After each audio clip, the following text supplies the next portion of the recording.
Donc tous les bruits ambiants, ça pourrait être de la ventilation, le téléphone qui sonne dans le desk.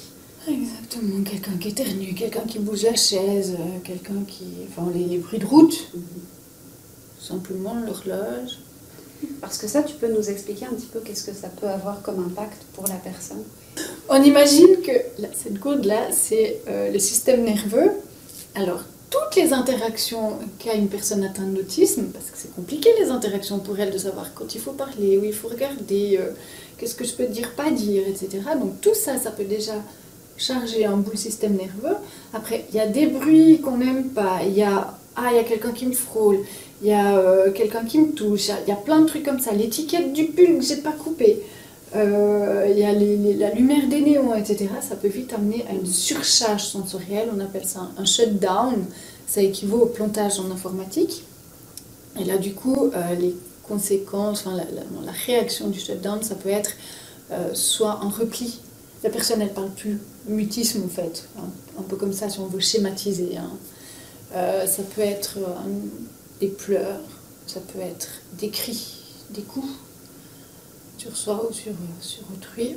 Et puis ça, le shutdown peut amener un meltdown, donc ça c'est un effondrement et c'est plus conséquent, ça dure plus longtemps. Alors moi je rencontre des personnes atteintes de TSA à longueur de journée et c'est hyper coûteux de vivre avec un TSA. Moi j'en ai pas mal en entretien, 1 heure d'entretien, je sais que souvent elles arrivent là, je sais qu'après il faut que tu puisses te décompresser, donc fais un truc qui te fait du bien, ou un gilet lesté, ou même des fois en entretien je dis écoute là je pense que on va peut-être juste essayer d'atténuer un petit peu la surcharge sensorielle et sociale, on va faire des étirements ensemble parce que ça stimule le système proprioceptif. Donc ça agit sur le système nerveux.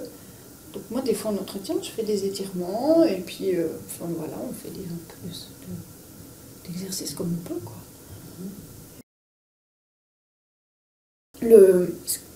C'est un autre outil dont les soins, je pense qu'on peut utiliser ça, c'est de voir avec la personne combien ça lui coûte.